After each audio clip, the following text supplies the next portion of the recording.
नमस्कार दोस्तों, market week ahead अगले हफ्ते में आपका स्वागत है। तो क्या होगा, क्या हो सकता है, सब देखते हैं अगले हफ्ते में।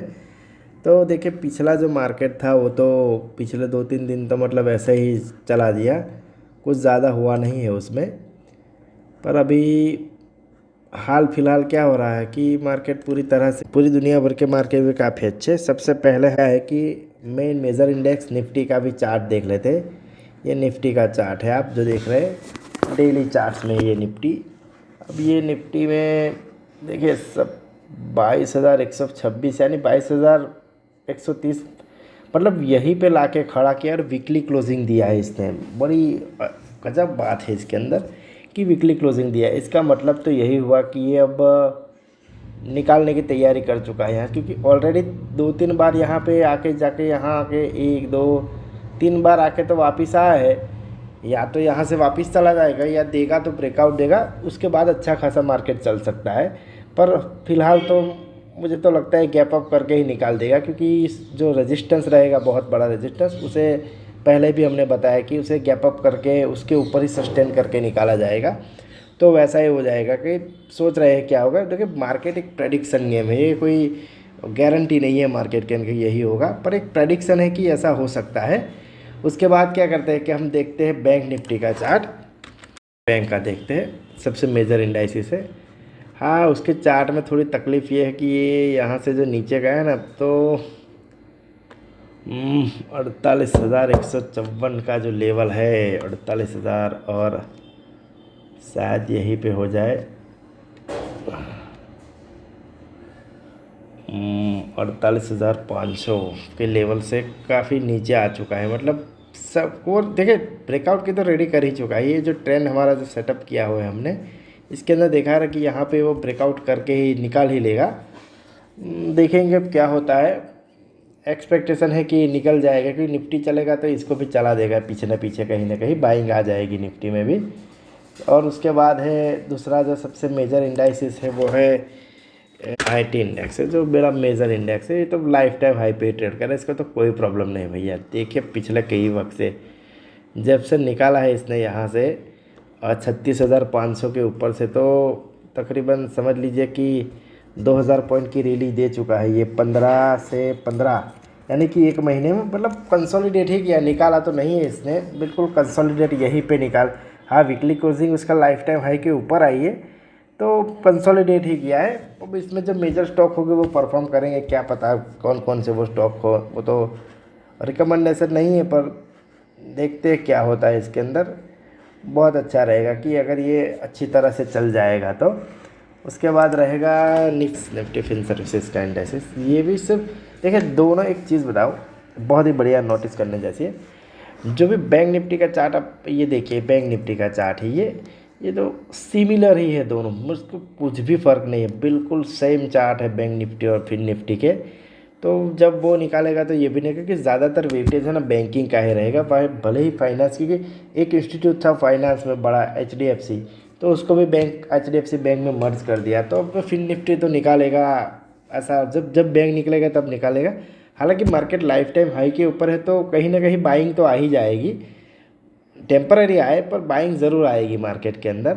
वो होता रहेगा, यहाँ पे किसी ना किसी तरीके से हो जाएगा।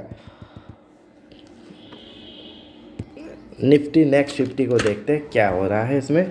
भाई इसमें ये भी है ना, निफ्टी की तरह बड़ा गजब प्यार, आईटी की तरह बिल्कुल पावर में चल रहा है, बड़ी तेज़ी, भयंकर तेज़ी में चल रहा है। ये अच्छी तरह से निकाल जाएगा, ये भी अच्छे खासे तरीके से ट्रेन कर रहा है। इसमें भी कोई ऐसी वजह ही नहीं दिख रही कोई मंदी वाला ट्रेंड, क्योंकि ये दिन देखिए, ये जो दिन था 14 फरवरी को जो क्लोज था उससे गैप अप किया, सस्टेन भी कर लिया 15 फरवरी को, फिर 16 फरवरी को भी गैप अप किया और सस्टेन भी कर लिया। तो जब निकालना होता है मार्केट को तो इसी तरह से निकाल जाता है, इसमें कुछ ज़्यादा हड़बड़ नहीं करता है, नीचे ऊपर नीचे फटाक से निकाल लेता है मार्केट। उसके बाद देखते हैं निफ्टी ऑटो को। निफ्टी ऑटो भी अच्छा खासा, देखिए निफ्टी ऑटो में मैंने 2-3 दिन पहले ही बताया कि महिंद्रा बहुत अच्छा चलेगा।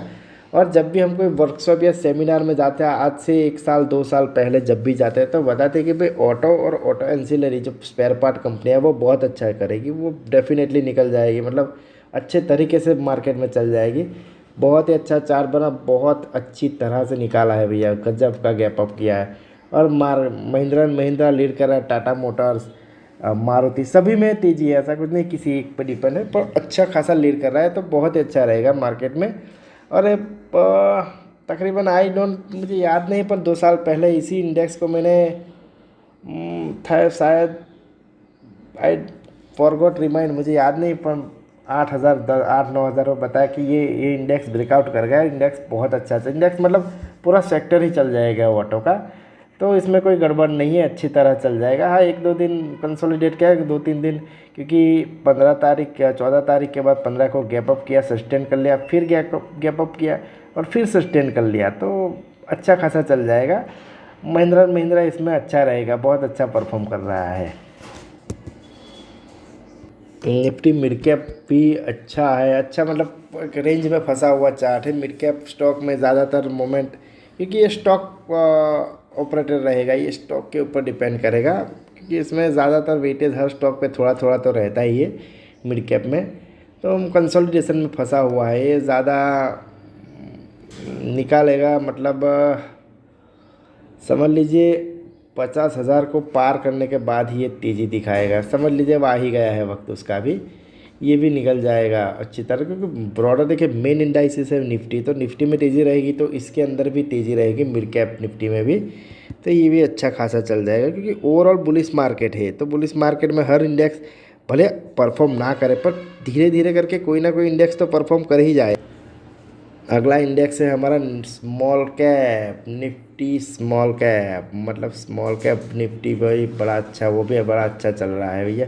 इसने भी निकाला है यहाँ से, कल मतलब परसों ही 15 तारीख को ही ब्रेकआउट है, उसके बाद निकल जाएगा। इसको भी 16,600 16,700 निकाल लेगा, डोंट वरी रहिएगा। देखिए ओवरऑल मार्केट अगर तेज़ी में रहा ना तो ये डेफिनेटली निकाल जाएगा, सभी को देखिए निफ्टी सभी को लीड करके लेके जाएगी, क्योंकि कहीं ना कहीं बाइंग आएगी। देखिए सभी की एक सिंपल साइकोलॉजी है, सभी जो ट्रेडर्स इन्वेस्टर उनकी नज़र निफ्टी बैंक निफ्टी पे रहती है।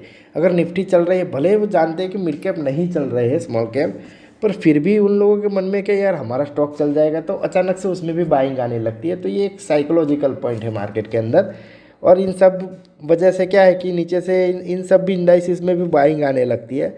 ये कोई सिंपल बात है, ये जो एक्सपीरियंस लोग हैं तो उनको पता चल जाता है कि भाई ये सभी इंडेक्स में बाइंग आएगी। अब निफ्टी मेटल को देख लेते हैं। मेटल में तो कुछ हुआ था, कोई ना कोई न्यूज़ आई या कुछ हुआ था रिज़ल्ट वगैरह, तो थोड़ा बहुत करेक्ट कर चुका है यहाँ से, पर वो भी बिल्कुल निकालने के शायद समझ लीजिए कि ये भी है ना 8,002 यानी 8,000 के ऊपर निकालते ही ये भी तेज़ी में आ जाएगा, वो सबको लीड करता जाएगा, कोई प्रॉब्लम नहीं है। मेटल इंडेक्स में बहुत ही अच्छा परफॉर्म कर रहा है, उसकी मतलब एक रेंज में फंसा हुआ निफ्टी की तरह, और निफ्टी नेक्स्ट 50 जो है निफ्टी ऑटो उन सब की तरह निकाल नहीं पाया है, अभी निकालेगा, धीरे धीरे निकल जाएगा, उसमें कोई प्रॉब्लम नहीं है। अगला इंडेक्स है निफ्टी फार्मा। निफ्टी फार्मा भी अच्छा खासा, निफ्टी मतलब लाइफ टाइम हाई पे ट्रेड कर रहा है, मतलब लाइफ टाइम हाई पे ट्रेड भी कर रहा है और उसके ऊपर क्लोज भी हुआ है। लेकिन लाइफ टाइम हाई 18,850 था और 18,870 यानी 20 पॉइंट ऊपर। और वीकली क्लोजिंग, सबसे इंपॉर्टेंट चीज़ क्या होता है, वीकली क्लोजिंग जब भी होता है तो कोई ना कोई चीज़ ऐसी होती है उसे पुश कर रही है ऊपर की ओर कि अब तुम्हारा समय आ गया है, तो ये इसीलिए हुआ है निफ्टी फार्मा में। तो मतलब निफ्टी देखिए, निफ्टी पहले क्या था, अभी तो ये चेंज हुआ है, पर जब पहले हम ट्रेडिंग करते थे तो होता क्या था कि निफ्टी में ज़्यादातर वेटेज निफ्टी फार्मा का था, आईटी का उतना नहीं था, फिर बैंक का था दूसरे नंबर पर। फिर धीरे धीरे क्या पिछले 10-12 सालों में क्या हुआ कि निफ्टी बैंक और निफ्टी आईटी ने लीडरशिप ले ली और ये तीसरे नंबर पर चला गया है वेटेज में, वरना अच्छा खासा मतलब निफ्टी फार्मा ही पूरे निफ्टी को मूव करता था, इतना अच्छा खासा वेटेज था इसका भी। अब देखते हैं निफ्टी पीएसयू बैंक को। मतलब यार पीएसयू बैंक ने तो यार रॉकेट बन गया यार पिछले वक्त में। मेरे पास 1-2 बैंक पड़े हैं डिलीवरी में, तो मतलब 4-4 5-5 गुना हो गए यार। निफ्टी पीएसयू बैंक ने तो गजब का, मतलब जो गवर्नमेंट पब्लिक सेक्टर कंपनीज है एक अच्छे खासे मैनेजमेंट की वजह से ये अच्छी खासी तरीके से चल रहे हैं। ऐसा नहीं है कि कोई चीज़ उसको चला रहे, पर मैनेजमेंट अच्छा होने की वजह से लोगों को ट्रस्ट बढ़ रहा है और रिजल्ट्स भी अच्छे आ रहे हैं। पहले जब बैंकिंग वगैरह चल रहे थे तो उसके रिजल्ट्स अच्छे नहीं आ रहे थे, इसके अंदर रिजल्ट्स अब अच्छे आ रहे हैं। सभी गवर्नमेंट कंपनियों के प्रॉफिट में आ रहे हैं। पहले लॉस करती थी तो क्या है कि गवर्नमेंट को अपना पैसा देना पड़ता था। अब क्या है कि प्रॉफिट हो रहा है तो कंपनियां जो गवर्नमेंट को पैसा, जो पेरेंट मतलब मालिक तो सरकारी है तो उनको तो इनकम रेवेन्यू बढ़ जाएगा, प्रॉफिट। तो धीरे धीरे करके सभी ये जो PSU सेक्टर के सभी कंपनियां मतलब कुछ नहीं चल रहा है, बाकी मैक्सिमम बहुत चल रहा है। और बैंकिंग में तो मतलब बात ही मत करो, बैंकिंग तो फायर हो गया है बैंकिंग सेक्टर। तो PSU सेक्टर में तो बात ही मत करो। IRFC है, कुछ रिकमेंडेशन नहीं है, सिर्फ बात करें IRFC है, bank of Baroda, Indian overseas bank, bank of India, SBI तो देख लीजिए यार कहाँ से कहाँ चला गया। तो ये सब तो चलता ही रहेगा इसमें। तो मैनेजमेंट अच्छा होने की वजह से सरकार की जो पॉलिसी वगैरह रहती है तो इसकी वजह से PSU सेक्टर अच्छा खासा चल रहा है। PSU में अच्छी खासी तेज़ी है।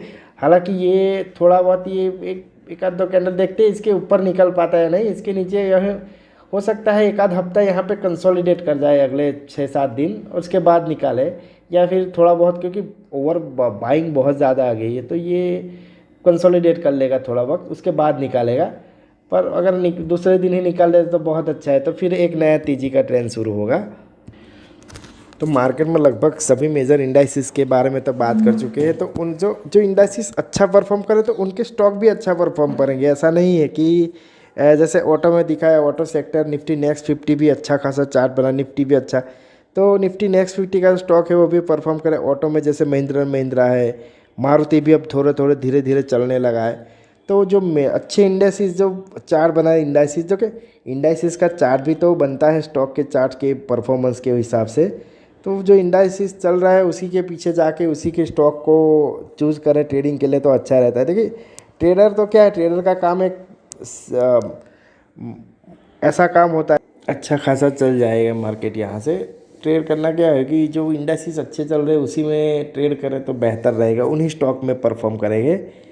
इधर उधर हाथ पैर मारने क्या है कि कोई इंडाइसिस फंसा हुआ है, जैसे अभी निफ्टी PSU बैंक का ही देखा तो फंसा हुआ है अभी इंडाइसिस, तो स्टॉक भी कभी ऐसा नहीं कि कोई नहीं चलेगा, कई स्टॉक ऐसे 20% भी चल जाएंगे, पर ओवरऑल आपके हाथ में जो आएगा ना वो फंसा वाला आ जाएगा। आप जो तेज़ी हो जाएगी उसको तो बाई नहीं कर पाओगे, ऑब्वियसली कोई नहीं कर पाता है इतनी तेज़ी में। मतलब स्टॉक 10% चलो उसके बाद बाय, तो वो ढूंढते हैं कि कोई अच्छा और दूसरा मिल जाए तो 10% चल जाए। तो ये साइकोलॉजिकल गेम है, ये चलता ही रहता है। हम भी पिछले 15 सालों से यही कर रहे थे कि भाई ये तो चल गया अब दूसरा वाला पकड़ते हैं। पर एक्चुअल में क्या है कि सिंपल तरीका यही है, एक सिंपल एग्जांपल देता हूँ आपको, एक बड़े अच्छे तरीके से समझाता हूँ क्या हुआ पिछले 3-4 साल डिफरेंट, पिछले 3-4 साल के डिफरेंस से ही बताओ, ज़्यादा दूर जाने की ज़रूरत नहीं। बहुत ही सिंपल और आपका आंखों देखा एग्जांपल है, एक सिंपल तरीका दिखाता हूँ क्या हुआ है मार्केट में कि हम जो लेना चाहते वो नहीं होता है और जो लेना नहीं चाहते वो हो जाता है। चलो आपको दिखाते क्या हुआ। ये मारुति का चार्ट है। मारुति में ज़रा थोड़ा लंबा वाला कर लेते हैं, मंथ वाला। तो पिछले 2024-23 बताते हैं, चलो व्हाट इज़ हैपनिंग हियर। अरे इतना पीछे भी मत चला जा। चलो 2020 5,358, 5,000 का प्राइस था उसका, मतलब समझ लीजिए 6,000 पकड़ लीजिए, 6,000 का प्राइस, 6,000 रुपये प्राइस था उसका। तो 6,000 का प्राइस था और अभी जो प्राइस है वो 11,380, मतलब तकरीबन 100% गेन करने को आ गया है ये पिछले औसतन 3 साल में। 21-22-23 में, 21-22-23 को भी पकड़ लेते हैं तो 3 साल में 12,000 होने को आ गया। इसी के देखिए इसमें पैसे लगाए तो हर वक्त ये ऐसा नहीं होता कि यही स्टॉक चल जाएगा। पिछले 10-12 साल मारुति अच्छा चला तो टाटा मोटर्स सिर्फ कंसोलिडेट ही किया, बिल्कुल चला ही नहीं। आपको टाटा मोटर का भी चार्ट दिखा देता हूँ। तो क्या हुआ है कि कंसोलिडेट कर गया और बिल्कुल चला ही नहीं वो। पिछले कई साल देखोगे ना आप तो मतलब बिल्कुल रेंज में फंसा रहा, रेंज में फंसा रहा, रेंज में फंसा रहा। एक समय पे यार इसका भाव तो देख लीजिए यार, 93 रुपये था यार, 10 गुना हो गया यार। अरे वाह भाई वाह, सिंपल है ही, देख लीजिए 3-4 साल में 93 रुपये 25 पैसे और ये 10 गुना, इट इज़ 10 टाइम्स। तो अब होता क्या है, जब भी स्टॉक पसंद करते हैं ना तो एक चीज़ अच्छी याद रखें कि हमेशा रिलेटिव परफॉर्म कौन अच्छा करेगा, इस चीज़ को हमें जल्दी ही देखना है। अब मान लो कि अगर किसी ने 100 रुपये मारुति में लगाए तो उस 200 हो जाते, और यही स्टॉक में 100 रुपये लगाए होते तो 900 रुपये हो जाते, तो 10 गुना मतलब 1000 रुपये हो जाते।